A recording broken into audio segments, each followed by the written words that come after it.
Have you ever been asked to step aside in your own family? If you have, then you already understand why some stories are never told at the dinner table.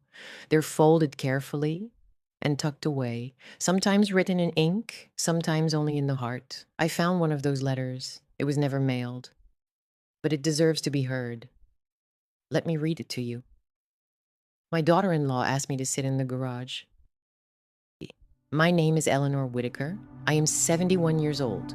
And until last Christmas, I believed that patience could fix almost anything. I was wrong. I have always arrived early, not too early. I was raised better than that. But 15 minutes before dinner, that shows respect. At exactly 4:45 p.m., I stood on my son Mark's front porch holding a pecan pie wrapped in a red linen towel. I baked it myself that morning.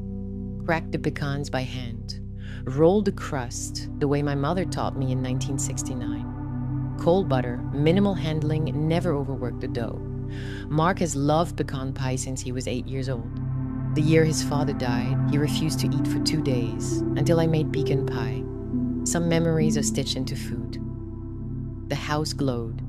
12-foot Christmas tree in the front window, gold ornaments, warm white lights, garland wrapped around the staircase like something from a catalog. From the outside, it looked like a perfect American Christmas, but sometimes perfection is just careful lighting. I hadn't even knocked yet when the door opened. Brittany, my daughter-in-law. Her lipstick was red, not festive red, sharp red. She looked me up and down the way someone inspects an unexpected package. "Oh," she said, "not Merry Christmas, not Eleanor. Just, oh, you came." I smiled. Yes, I was invited. A small pause, the kind that says more than words. "Well," she stepped aside just enough. "Come in." The house was warm. Laughter floated from the dining room. Wine glasses clinked. There were voices I didn't recognize. I handed Brittany the pie. "For Mark," I said gently. She took it without looking. "We already have dessert," she replied. I noticed she didn't ask what it was. I stepped into the living room. 9 people, well-dressed, perfect hair, couples. Brittany's sister, Claire. I recognized her immediately, and same eyes, same tight smile. 2 of Brittany's co-workers, a neighbor couple I'd never met, and Mark. My son stood near the wine rack pouring Cabernet like a man hosting the life he always wanted. He looked good, healthy, successful, proud. He didn't see me. Or maybe he didn't look yet. I counted instinctively. 9 chairs at the dining table. 9. I have hosted Christmas for 46 years. You always count chairs. "Dinner's almost ready," Brittany said lightly. Then she added in the same tone someone might use to mention the weather, "You can wait in the garage." I thought she was joking. I even let out a polite laugh. "I'm sorry? It's just..." She lowered her voice, though not enough. "We ran out of seating, and it's mostly couples. It would be awkward." Awkward. I glanced again at the dining room. 9 chairs, 2 bar stools at the kitchen island, an empty accent chair by the window. I have excellent eyesight for 71. "I can sit anywhere," I offered gently. She shook her head. No, the flow's already set." The flow, as if I were a disruption. "There's a folding chair near the freezer," she continued. "I'll bring you a plate." There are moments in life when humiliation doesn't feel loud. It feels surreal, like you're watching yourself from across the room. I felt something inside me pause. Not break. Pause. Behind Brittany, I saw Mark laugh at something someone said. He still hadn't noticed me fully. I could have called out, "Mark, I'm here." But something stopped me. Dignity sometimes whispers before pride shouts. So I smiled. "Of course," I said. Because sometimes the most powerful move is allowing someone to underestimate you. The garage was cold, concrete floor, smell of motor oil and winter air. A single bulb flickered overhead. I found a folding chair, metal, slightly bent. I sat. Through the side door, I could hear the muffled sound of Christmas music. "Have yourself a merry little Christmas." "Isn't that something?" I stared at the freezer lid. There were magnets on it. The garage smelled like cold iron and forgotten winters. Not the clean pine-scented air of the house, not cinnamon, not roasted turkey, motor oil, dust, cement that held the memory of decades. The moment the door shut behind her, the temperature dropped, not just in the air, but in her chest. Eleanor Whitaker stood still for a long second, her hand still lightly gripping the strap of her purse. She had not misheard. She had not misunderstood. She had been placed here on purpose. A single bulb hung from the ceiling, its light trembling slightly as if uncertain it wanted to participate in this humiliation. Against the far wall stood metal shelves, stacked with paint cans, old holiday decorations, and plastic storage bins labeled in Brittany's sharp handwriting, spring decor, patio cushions, old baby clothes, old baby clothes. Eleanor's throat tightened. She had saved those, washed them, folded them with hope. A folding chair sat near the deep freezer, the kind used for school recitals and church basements. The metal legs were slightly uneven, so when she touched it, it wobbled. This was her seat at Christmas dinner. Inside the house, she could hear it, the laughter swelling like waves, the clinking of wine glasses, the rise and fall of conversation. Brittany's voice cut through everything, bright, animated, effortlessly charming. "Oh my gosh, you have to try the glaze." Performance mode. Eleanor lowered herself slowly onto the chair. The metal pressed cold through her skirt. 71 years old, widowed 8, hands that had once packed school lunches at 6 a.m. before heading to bookkeeping shifts. Hands that had held her husband in a hospital room that smelled far worse than this garage. She had buried a man she loved. She had raised a boy alone. She had signed loan papers with shaking fingers to help him start his adult life. And tonight, she had been assigned a folding chair beside a snow shovel. 10 minutes passed, then the door opened. Warmth spilled in for half a second, along with rosemary and roasted turkey. Brittany stood there, holding a plate, paper, not porcelain. She extended it casually, as though handing something to a delivery driver. "There you go," she said brightly. Eleanor looked down. Turkey ends, the dry pieces from the edge of the carving board. Stuffing, but none of the crispy top. No cranberry sauce, no gravy boat, no napkin. The details matter. Humiliation is always in the details. Brittany set the plate on top of a plastic storage bin labeled MISC. "We're tight on space," she added with a practiced sigh. "It's mostly couples." Eleanor said nothing, then Brittany tilted her head slightly. "It's better this way." A pause. "You tend to dominate conversation." The words landed softly, which made them sharper. Then the door closed, and just like that, Eleanor Whitaker disappeared from Christmas.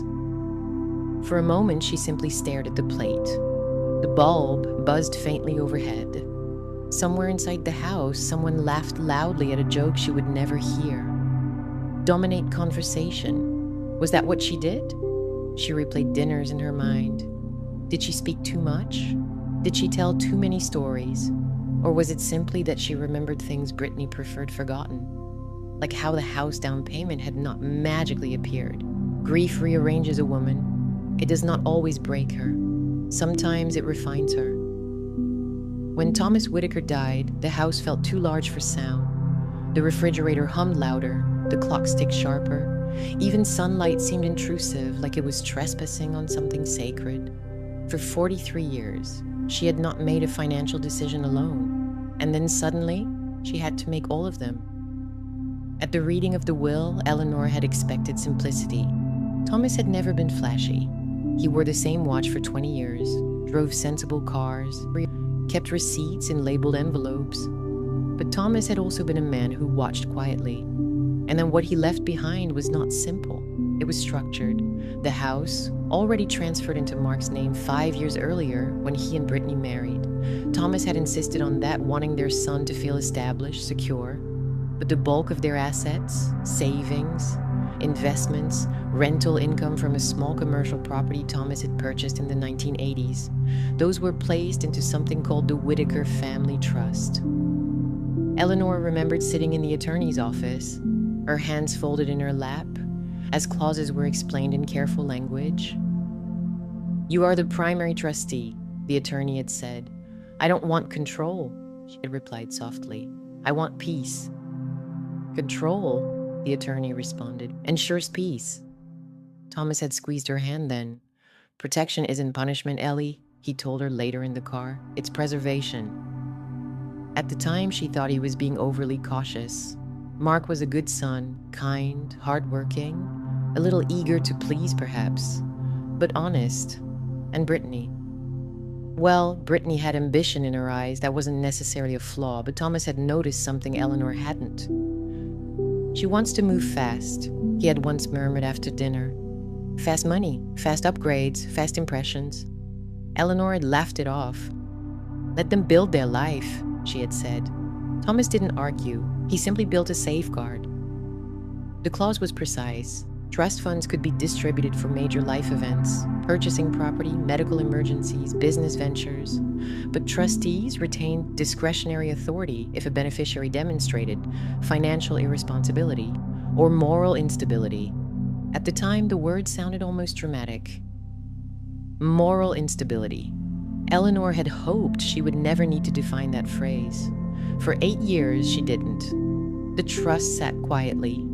Funds were occasionally distributed. Modest renovations marked small business expansion, unexpected medical bills, everything documented, transparent, respectful, until 3 weeks before Christmas.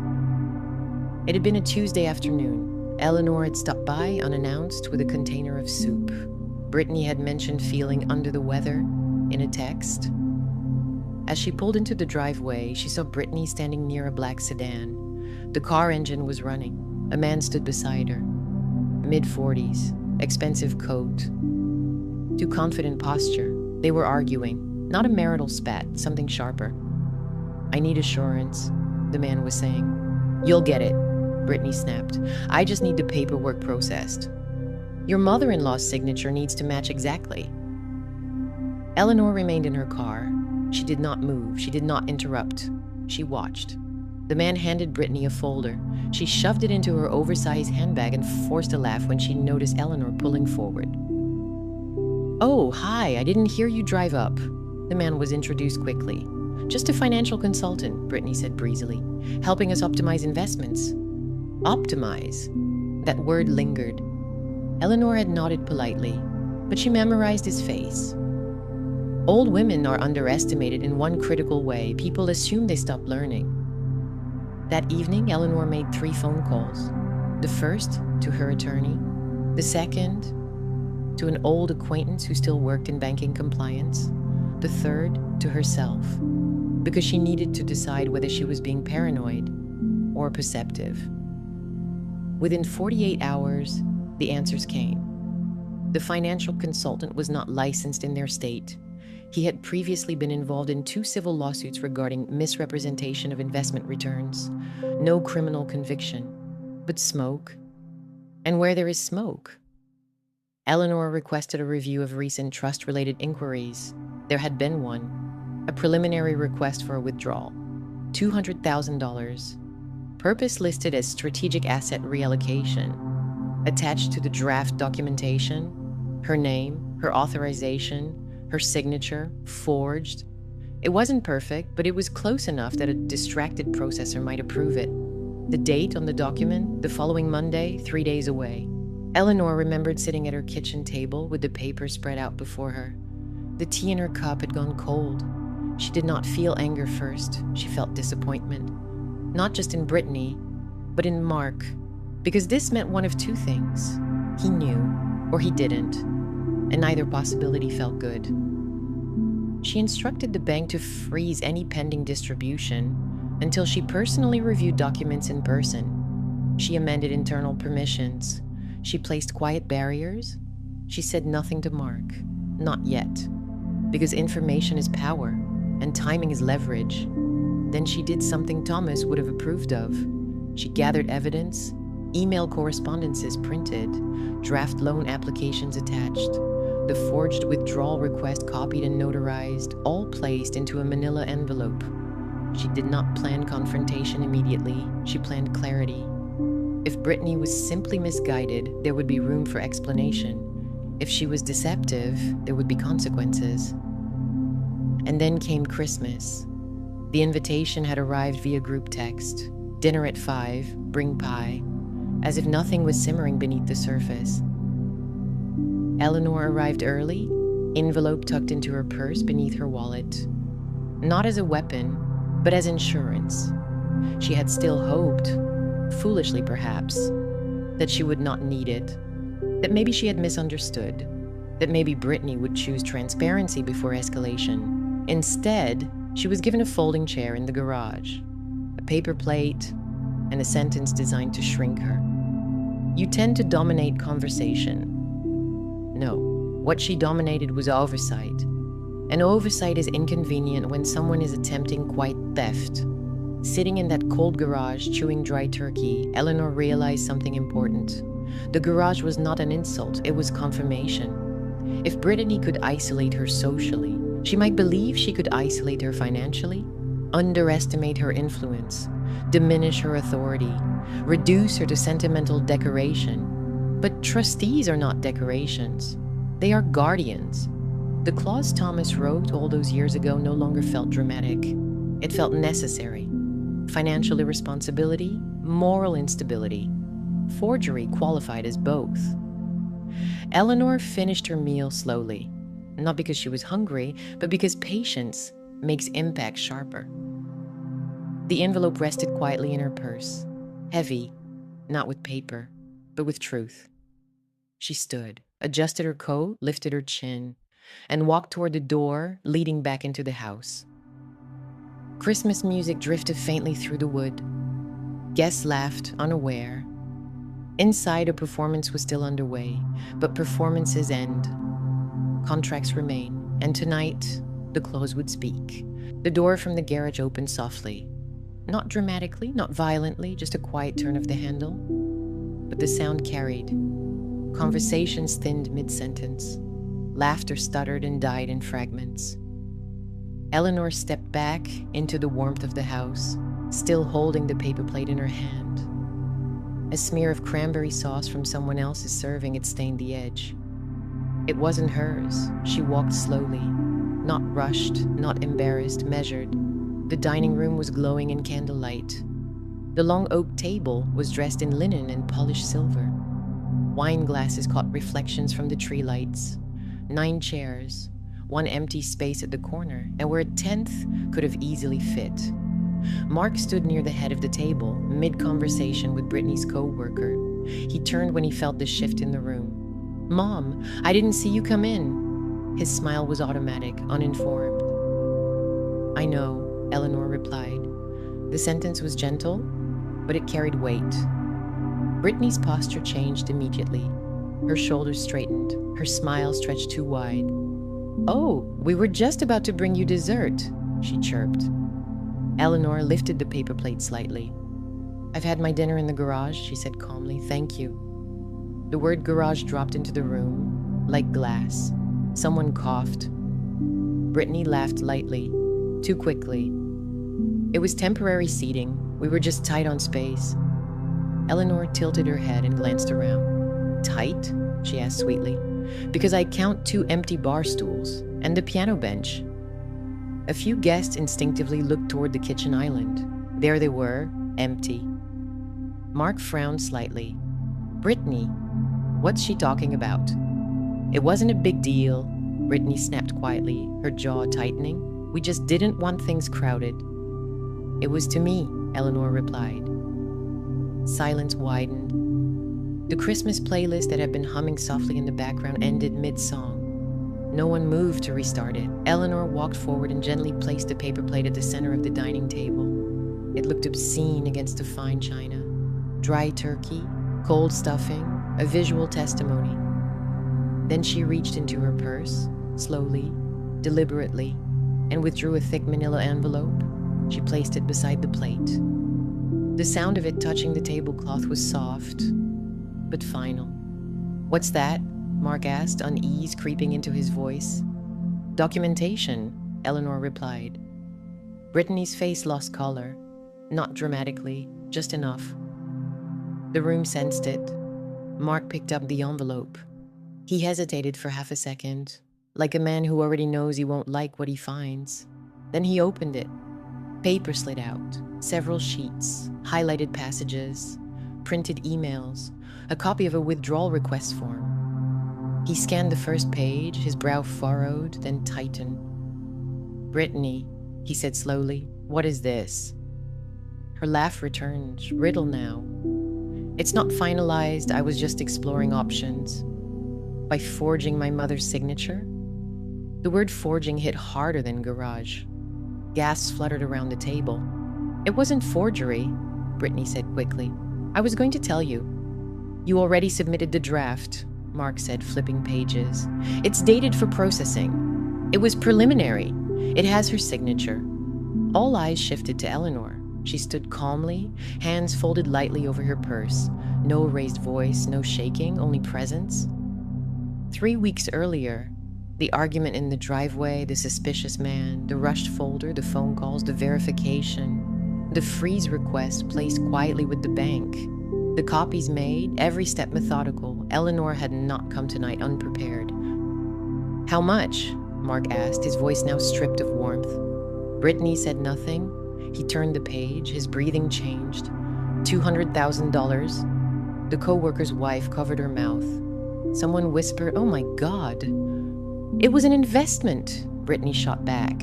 "You don't understand how these things work." "With a man who's been sued for fraud?" Mark replied. "You looked him up?" she snapped.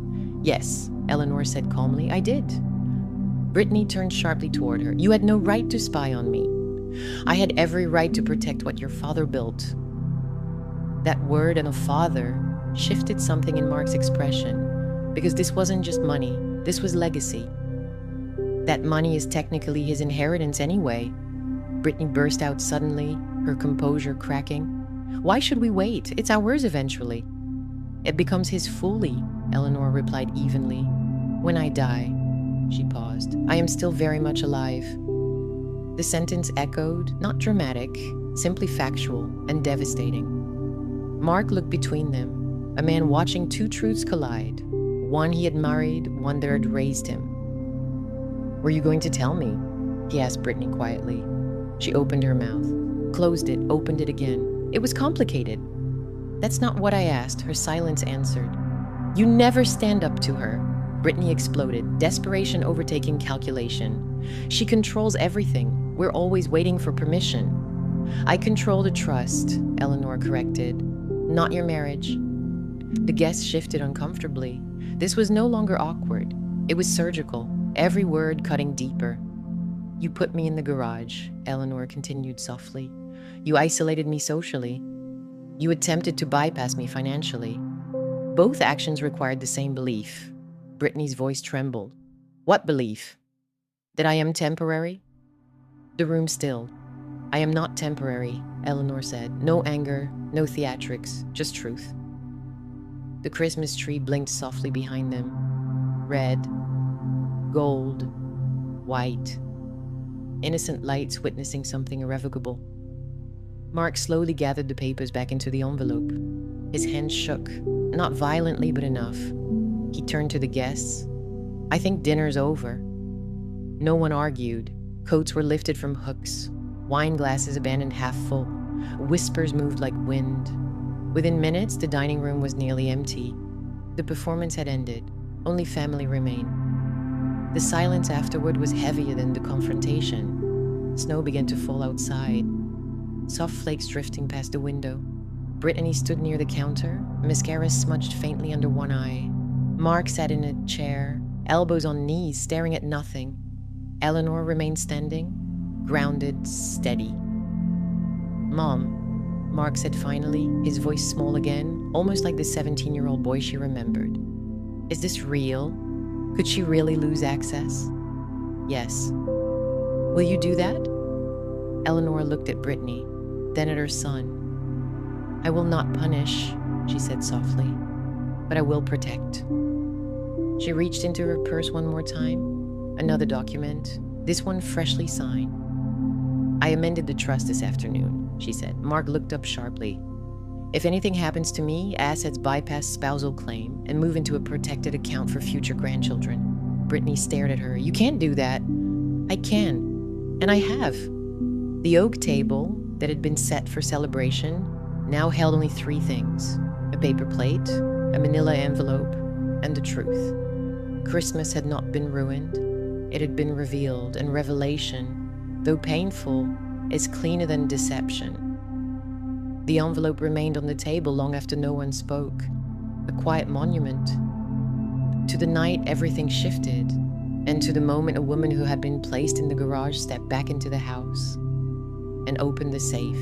There is a particular kind of silence that follows exposure. It is not loud, it is not dramatic, it is hollow. After the guests left, the house felt stripped of its performance. The candles had burned low, the scent of roasted turkey lingered faintly in the air, but the warmth was gone. Only truth remained. Mark sat heavily in one of the dining chairs, the manila envelope resting on the table in front of him like something radioactive. Brittany stood near the kitchen island, arms wrapped around herself, as though she were cold. But it wasn't the temperature that had changed, it was power. "Mom," Mark said finally, his voice rough, "tell me this isn't what it looks like." Eleanor did not rush to answer. She had learned long ago that immediate reassurance weakens clarity. "It looks like someone attempted to move $200,000 from a protected trust using my forged signature," she said calmly. Mark swallowed. "And that someone is my wife." Brittany flinched at the word wife. "It wasn't like that," she said quickly. "You're twisting it." "No," Eleanor replied gently. "The paperwork twists nothing. It is very straightforward." Brittany's composure began to crack in visible seams. "You don't understand what it's like," she burst out, "living under her shadow all the time, waiting for approvals, asking permission, knowing that technically none of this is really ours." There it was, not just greed, resentment. Eleanor studied her carefully. "You live in a house placed in your husband's name before your wedding," she said evenly. "Your business was supported with trust funds. Your medical bills last year were covered without hesitation." "That's the point," Brittany snapped. "It's always covered by you. And you would prefer it be covered by a man currently under civil investigation for financial misconduct?" Eleanor asked quietly. Brittany's mouth opened, closed. The silence that followed was not empty. It was clarifying. Mark leaned back in his chair, rubbing his temples. "You were going to move $200,000, he said, disbelief layered into every syllable, "without telling me." "I was going to tell you," she insisted. "When? When it worked. And if it didn't?" She didn't answer, because there was no safe answer. Eleanor reached into her purse once more. Slowly, deliberately, she withdrew a second envelope, this one thinner, freshly sealed. "I visited the attorney this afternoon," she said. Mark looked up sharply. "What?" "I amended the trust." The words landed like a controlled detonation. Brittany's posture stiffened. "You can't just change things because you're upset." "I did not amend it because I am upset," Eleanor said calmly. "I amended it because I'm awake." Mark stared at the envelope in her hand. "What does it say?" "It says," Eleanor replied, placing it gently on the table, "that in the event of my death, all trust assets bypass spousal claims and transfer directly into a protected family account designated for future grandchildren." The room felt smaller. Brittany blinked. "You're cutting me out?" "I am protecting lineage," Eleanor corrected. "That's the same thing." "No," Eleanor said quietly, "it isn't." Mark's voice was barely above a whisper. "So if something happens to you, Brittany doesn't control anything?" "That is correct." The air shifted. Because for the first time that evening, Brittany realized the magnitude of what she had miscalculated. She had assumed leverage. But leverage requires ignorance. And Eleanor had been watching. "You don't trust me," Brittany said, her voice suddenly fragile. Eleanor considered that carefully. "Trust," she said, "is behavior over time." She glanced at the forged document still resting near the turkey-stained paper plate. "Forgery is also behavior." Brittany's face crumpled slightly. "I just didn't want to feel like a guest in my own life," she whispered. "And so you made me a guest in yours," Eleanor replied. The words were not sharp, they were factual. "You put me in the garage," she continued. "You isolated me physically. You attempted to isolate me financially." She paused. "Both required the same assumption." Brittany looked up, eyes glassy.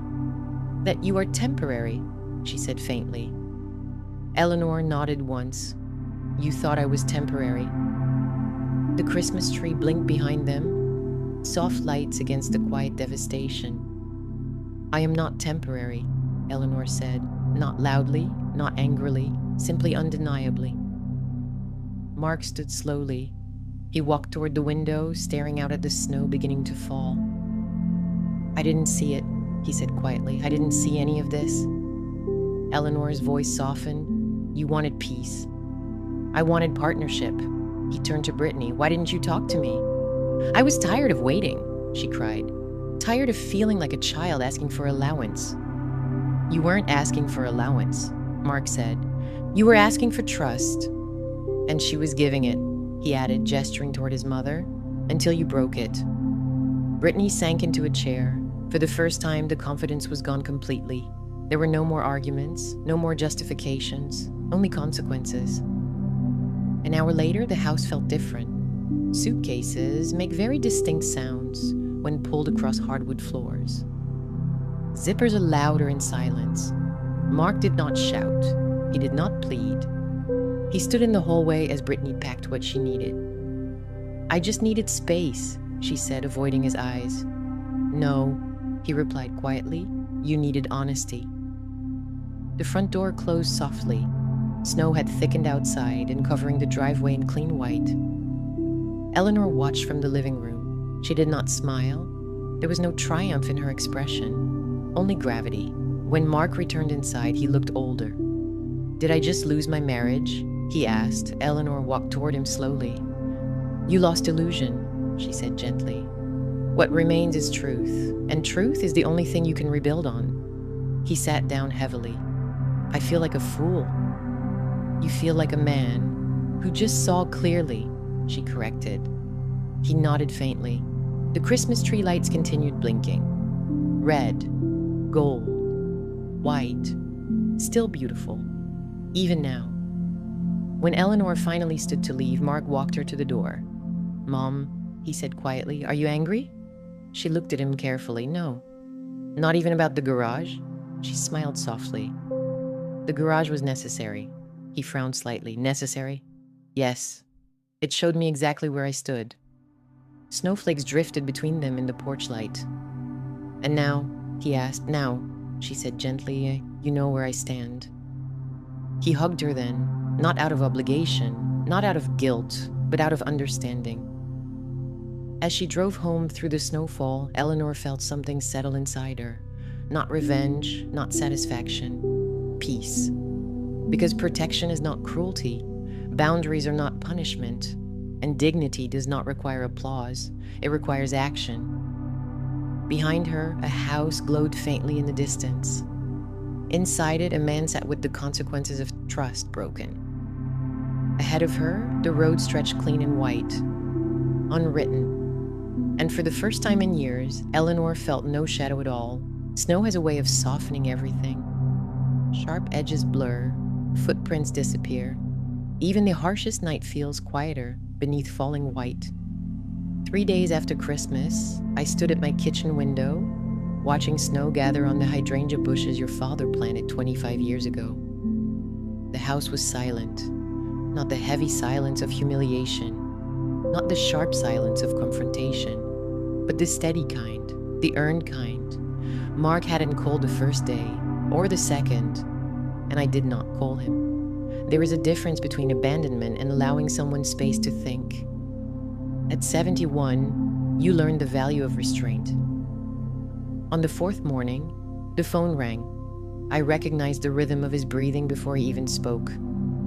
"Mom?" "Yes." He hesitated. "I've been going through the papers."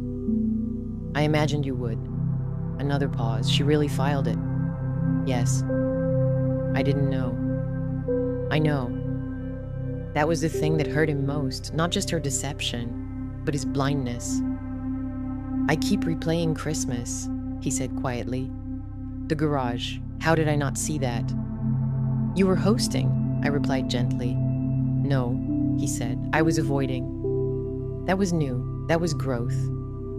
We spoke for 20 minutes, not about Brittany, not about money, about responsibility, about awareness, about the kind of man he wanted to be at 48. Before we hung up, he said something that told me everything had shifted. "Can I come by next Sunday?" "You don't need permission," I said. "I know," he replied softly, "but I want to ask." And that was the first rebuilding brick. The following Sunday, he arrived alone. No dramatic entrance, no speeches, just my son standing on my porch holding a grocery bag and looking like he had aged 5 years in 1 week. Inside the bag were oranges, coffee, and dish soap. "Figured I'd replace what I've used over the years," he said awkwardly. I smiled. "That may take several lifetimes." He smiled too, faintly but sincerely. We cooked together, not holiday food, simple food, chicken soup. There is something honest about soup. No glamour, no performance, just nourishment. At one point, he stopped chopping carrots. "Did you already know," he asked, "about the forgery?" He nodded. "I suspected," I said, "but suspicion is not accusation. I waited for proof." "Why didn't you tell me?" "Because," I said carefully, "a lesson discovered is stronger than a lesson delivered." He absorbed that. Some truths cannot be handed over like mail. They must be experienced. After dinner, he stood at the sink and began washing dishes without being asked. The sound of running water filled the kitchen. I watched him from the table. When he was 5 years old, he used to stand on a chair to reach that sink. Life folds in on itself that way. "Mom," he said without turning around, "did she ever love me?" It was such a human question. "Yes," I answered honestly, "but love without integrity becomes hunger, and hunger consumes." He nodded slowly. "She said she felt like she lived under your shadow." I folded my hands together. "A shadow only exists when there's light," I said gently. He looked over his shoulder. "That's not what she meant." "I know." We both did. A week later, he met with the attorney himself. He asked questions. He reviewed the trust structure. He didn't challenge it, he studied it. When he came back to my house that evening, he sat across from me with a different posture, straighter, grounded. "If something happens to you," he said carefully, "I understand now why you amended it." I didn't answer. "I was angry at first," he continued. "It felt like punishment. And now, it feels like protection." "Yes, exactly." "Can I rebuild it?"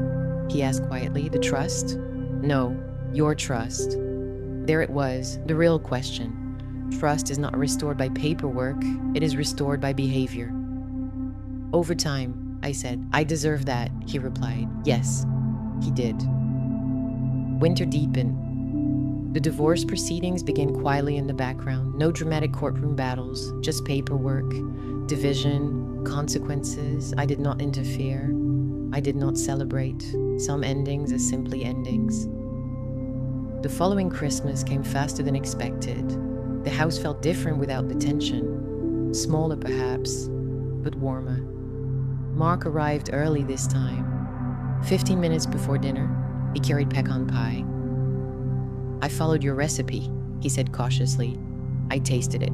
"It needs more butter," I told him. He laughed, a real laugh. We set the table together. 2 plates, 2 glasses, no folding chairs, no garage. Midway through dinner, he grew serious. "I'm sorry," he said. "For what?" "For not seeing you." That was the apology that mattered.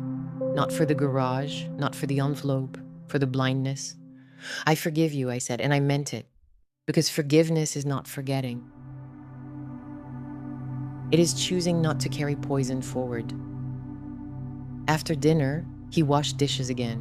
He didn't ask, he just did it. And as I dried the plates, he said something that stayed with me.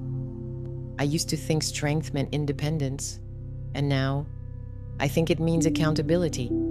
Yes, that is exactly what it means.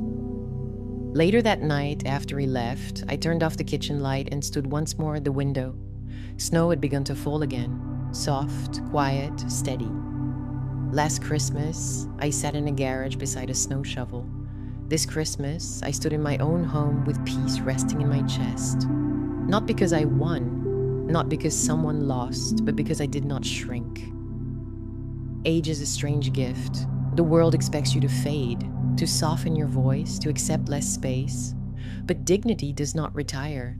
It matures, and when tested, it reveals its spine. If you're listening to this tonight and you've ever been sidelined, ever been treated as temporary, ever been told you take up too much room, remember this: you are not temporary, you are foundation. And foundations do not beg for chairs at tables they helped build. They stand steady, and when necessary, they amend the trust. Merry Christmas, and may your peace be earned.